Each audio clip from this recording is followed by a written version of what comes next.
Good afternoon. I was recently talking to Anna. She works at a company where the culture is open and inclusive.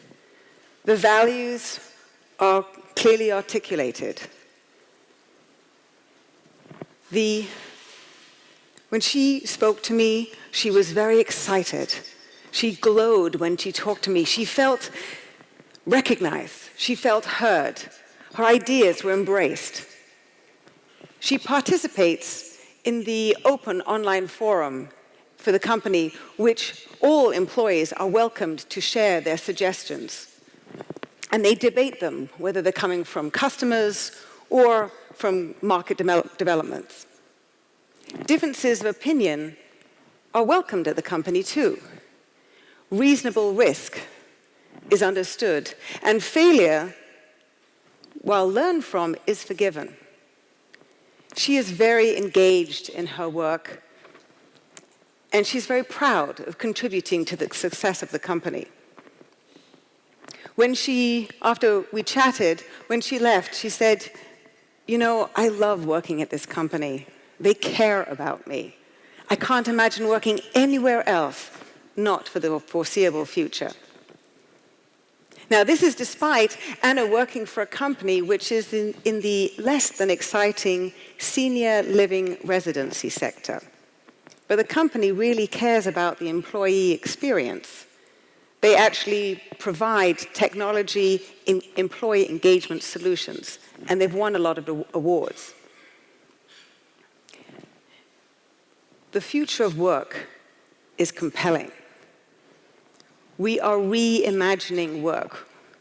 It is unleashing potential and creating great opportunities. And we are rewriting the rules of how we are working. And we are replacing the static old rules that are no longer adequate or relevant because of the changing environment that we are dealing with. And there are three main drivers of these changes. The first is socio-economic, and we're dealing with aging and, in some countries, declining populations. Economics have changed, and many more women are coming into the workplace. Secondly, the ways we have been working have not been effective. Globally, only 15% of the population of the global workforce is actually actively involved, actively engaged in their work. And that goes down to 7% here. And in fact, in Korea, the actively disengaged percentage is 26%. Obviously, that doesn't help productivity, and we also have presenteeism, which is the idea of being present at work, but not mentally there. And that leads to a lot of people spending hours at the office with little productive output. We also have legacy in many countries of demonstrating loyalty and dedication by being at the office for long hours. But I was very encouraged to see that there's actually a new law that was enacted as of January, which said that it limits the working week at 52 hours. That's great progress. Because we now also understand that what really data and research is showing us what really motivates and engages people and allows them to actually increase their productivity and improve the results that we need, particularly because of the third driver. And that is something that we're all very aware of, how technology is changing the world and going at a much, much faster rate. Technology is interconnecting us and giving us extraordinary mobile computing power so that we can not only work anywhere, but also we can generate and share data in almost real time, whether we're gathering customer inputs and also servicing higher level customer demands. And things aren't going to slow down anytime soon, not for the foreseeable future. McKinsey wrote in an article that large corporations, every 2 to 3 years, go through a reorganization, which typically takes 18 months. They say that is no longer an option. In fact, in their words, it would be a death sentence. We are dealing with constant change now, which means that everybody here has a lot more on their shoulders, trying to deal with this low productivity, trying to cope with these new business conditions. When what we want to be able to handle this new pace of change. We want talent that is primed and prepared to perform at the higher levels now that the bar has been raised. We want to understand a new approach to handle this pace of change and to have employees that can really respond, gather the data, be able to process it, brainstorm new ideas, implement new plans, and not be burnt out. So we need also to be able to support an evolved workplace. There are no bystanders in this new world of work. If you want your company to be competitive, if you want to thrive professionally, we need to adapt faster. Non-routine work has grown the most over the last several decades, and project work has grown 40 times over the last 20 years. And that's only going to increase as automation takes over more of the routine. And that means work is becoming less predictable and changing dramatically what each one of you has to deal with on a daily basis and who is doing it and how it gets done. Each one of us needs to be more actively involved on a daily basis and helping engage people all the way through the organization so that we can compete at this accelerated pace.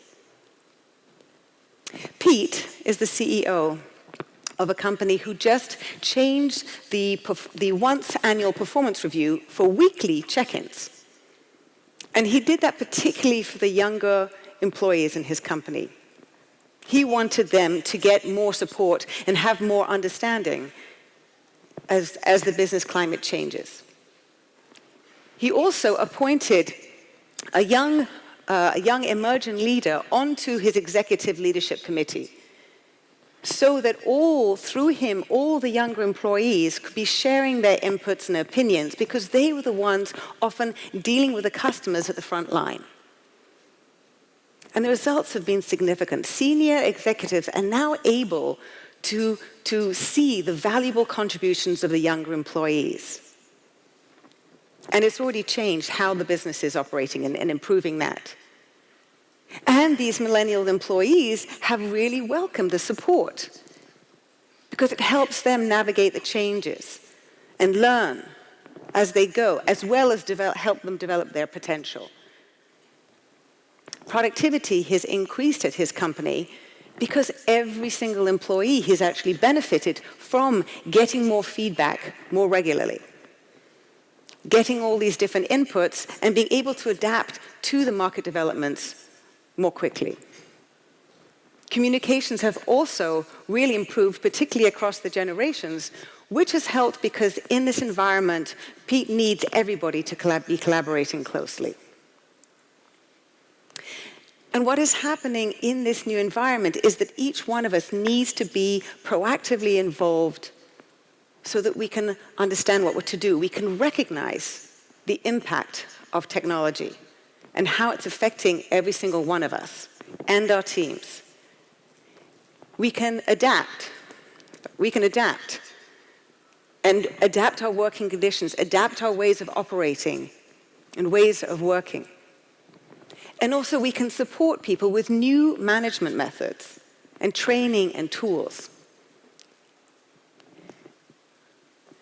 I was on a plane 2 weeks ago, And I was sitting next to a gentleman who was on his way to Sweden, and he was going to the board meeting of one of these electric scooter companies that's really expanding rapidly across Europe. And it's interesting. This gentleman, he's an entrepreneur. He's sort of launched and developed a couple of companies over his 30 years or so in business. And he was talking to me about the CEO of this company, who is 29 years old.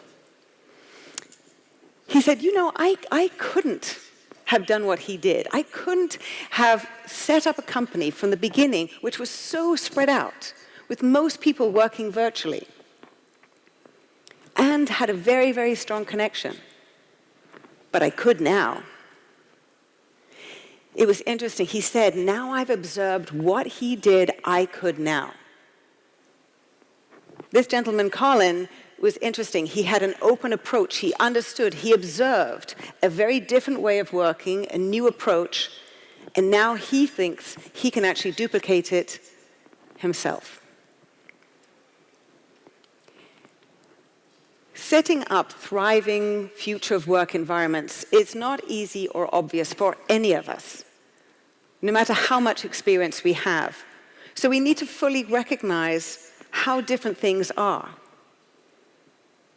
how much more diverse and complex the problems are we're dealing with, the different types of sophisticated digital business tools that we have at our disposal, the different capabilities that we're needing, all dealing in much shorter time frames. And it changes what we need to understand and recognize, and it was how we need to respond. And then there's technology, which all of you know so well. It is an accelerator, it is a catalyst, a driver, an enabler, and a supporter of change. And legacy systems and structures and processes are being disrupted. Digital transformation is an integral part of the future of work.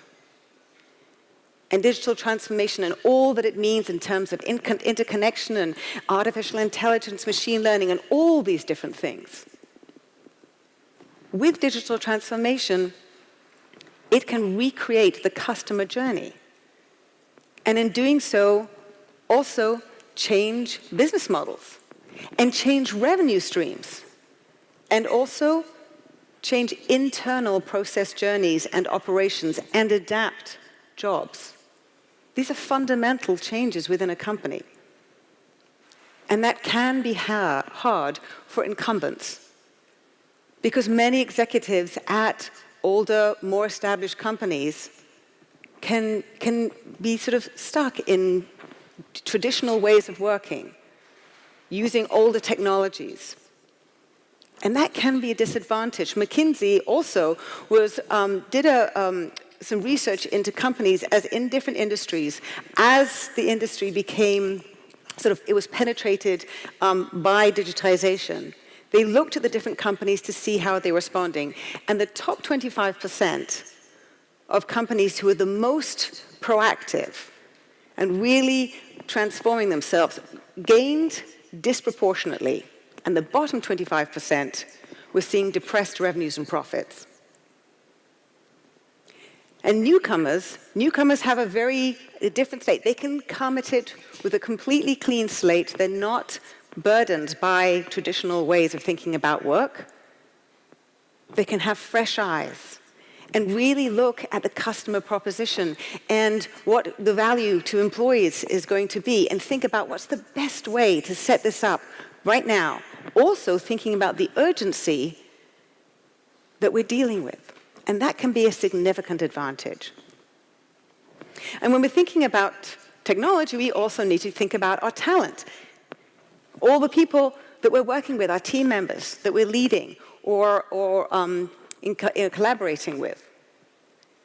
Our employees are not engaged.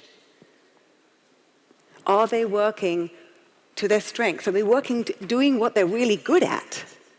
And in the combination of strengths and skills, do we know what they are so they can be combined best within a team? and I think about the skills, I'm always asking audiences, do you know what your top 3 skills are? Think about it. Do you? What are your top 3 skills? It is kind of a trick question because most of us don't know. We have been defined by our job title. But as our jobs change, as technology brings in new ways of doing things, those skills, the skills that we need are changing and how we're applying that. So what do we have to do in order to stay relevant?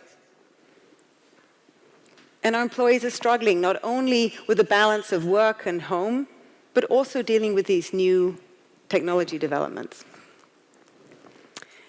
And what about our millennials? These are the people who are going to be the engine of our future. They're key to our success. They're going to be our leaders. And in what I understand in Korea is that we have the Sampo generation who are giving up on marriage and the dream of a house or children, and taking some radical steps. Maybe leaving the city and going out to work on farms, leaving to foreign countries sometimes. In fact, interestingly, apparently the top New Year's resolution from January was quitting my job. What that means is that we don't have, if you think about the people who are working on your teams and how productive they're going to be under these conditions, this is not an optimal way. We need to have people who are thinking differently and responding to them differently at work so that they can be the strong leaders of the future that we need. So how do we adapt? How do we adapt? How do we integrate technology so that we can get the most, we can help each individual and each team be as productive as possible? In every presentation, I have to use this photo because for me, it symbolizes everything about how we're doing work differently. Adapting the conditions in which we're working in and our ways of operating, our ways of working. When it comes to working conditions, that starts with a mindset. You can call it open-mindedness or having a growth mindset, where everybody in the company is focused on the growth of the company. So it encourages all employees to really brainstorm together and bring everything, all their thoughts and ideas together to support the growth. We can understand that groupthink could limit creativity if we're all thinking along the same lines. And the contrast is called cognitive diversity. And what that means is being able to reach higher levels of creativity by embracing everybody's diverse opinions and ideas. And it is now being confirmed by what is called the science of inclusion and raises levels of productivity. BlackRock, probably the top investment management firm in the world, they manage over $5 trillion. They believe one of their key factors of success is emphasizing cognitive diversity in their hiring. In their investment decision-making process, they need to have lots of different debates and perspectives debated. What we also have is understanding that the conditions that are going to be useful going forward are having trust-based relationships. And that is helped by having relationships, having openness, having transparency, that people can feel, can most easily interact and collaborate. They feel safe. And cultural conditions are driven by not only culture, but the values.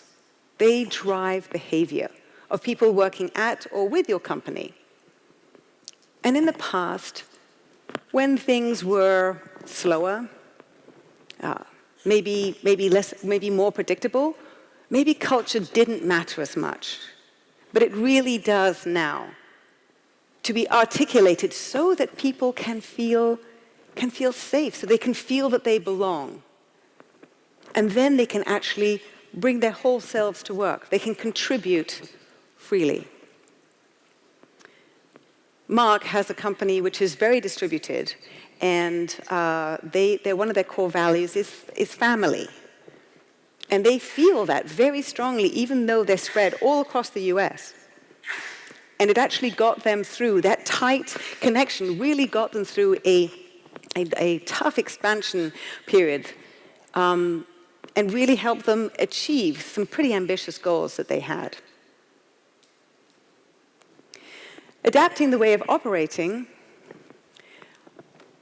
that means moving from rigid structures to more flexible frameworks, so you can adapt to customers' needs more quickly. It also means integrating technology fundamentally into the organization, particularly so that you can communicate and collaborate across functions, across silos. This is critical now in order to be able to respond and take on those ideas. And also to be enabling employees wherever they are working. They could be working in different offices around the world or from home even. Really helping them. The decentralized team is becoming a reality in this global mobile workforce.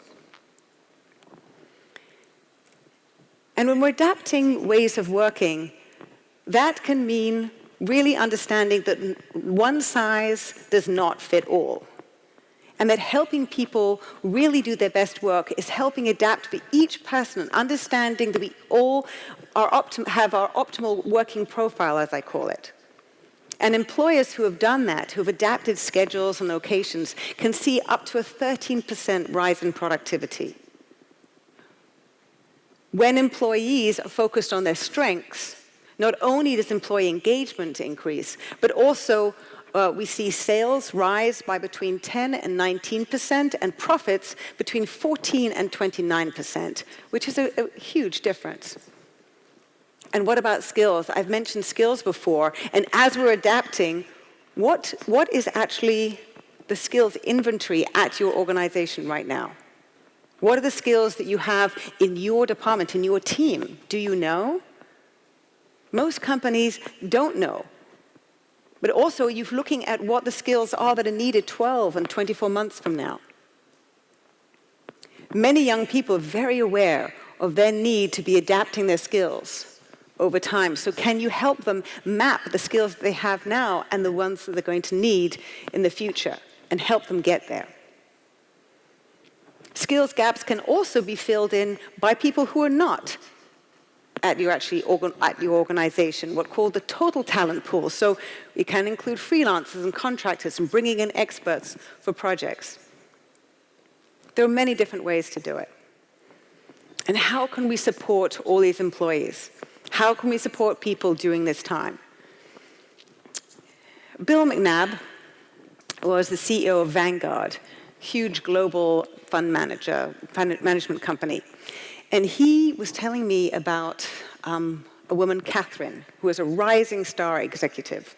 And she surprised him by turning down a great promotion. She said, my potential boss, he is a very rigid guy, and he often has meetings early in the morning and often late at night. And honestly, I'm not a morning person. I'm really not awake. And in the evenings, I need some flexibility for my family. She said, I cannot excel in this job. And that's why I turned it down. Well, Bill McNabb is a very responsive leader. He's very thoughtful about adjusting for individual needs, and he talked to that senior executive who had no idea that he was losing some great new talent on his team because of how he had been working. And he did adapt. Catherine joined his team, and the results were phenomenal. Bill McNabb is also an example of a more empathetic leader, a more emotionally intelligent leader, that now we're seeing, in order to help people understand what their needs are, how we can respond and react, and also develop the kind of trusted relationships that allowed Catherine to actually share her situation. Leadership is also understanding that the command and control, having the directives from above, This is too slow now. If we have to wait for all the information from the front line to come up to the top of the organization, develop a strategy and a plan, and then have it pushed down again, that's too slow. So what's happening in many organizations is they're pushing responsibility down and out across organizations so that people closer to the front line can make timely, informed decisions. Managers are also critical in this situation to helping team members set up effective new work habits, helping people understand and emphasize what they do best. And their communication skills are important to help teams, when you're dealing with cross-functional teams, collaborate at the speed that we're needing to deal with. The World Economic Forum has also gathered information to look at what skills every single one of us is going to need to be successful going forward. One group, two different skills group. One was basic technical skills, and the other was interpersonal skills.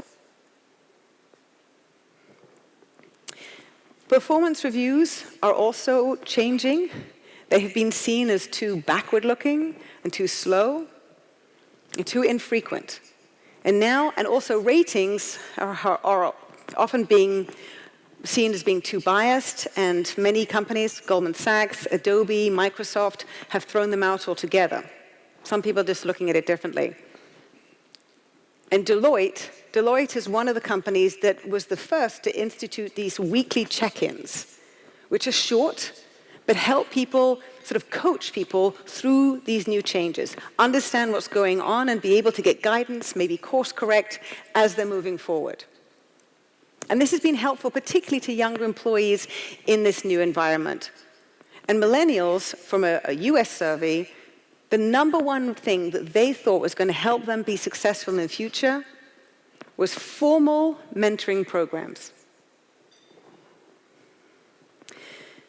And last of all, support in training and tools. Training is so important for everybody as we're needing to upskill, to change our skills over time. In fact, the half-life of a skill used to be 10 years, and now it is 5. So training is going to be critically important as our jobs evolve with technology developments. I mean, think about how much data science didn't exist until 2007, and how much is data analytics now needed in all kinds of disciplines.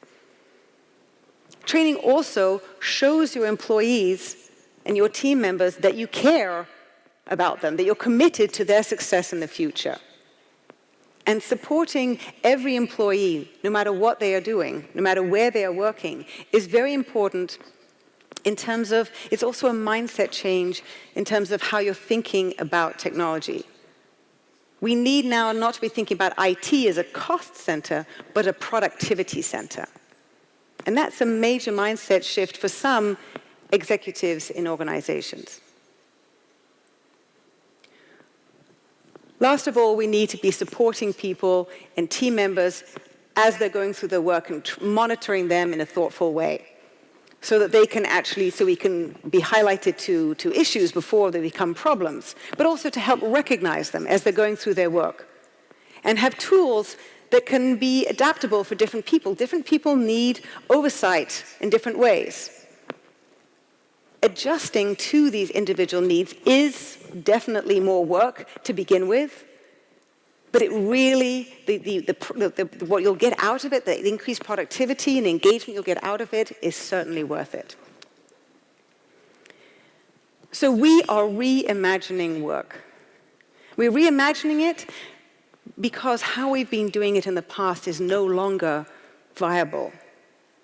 We need to be rewriting the rules. We need to be understanding that we can unleash the potential of technology. We can unleash the potential of each individual that we're working with, and ourselves too, when we can recognize what we're dealing with, when we can adapt the conditions and the ways of operating and ways of working, and give appropriate support. And in this fast-paced, ever-changing environment, recognizing and adapting for every single one of our workers is not just a nice to have. It's not just something to continue to consider. It is now an imperative. Thank you.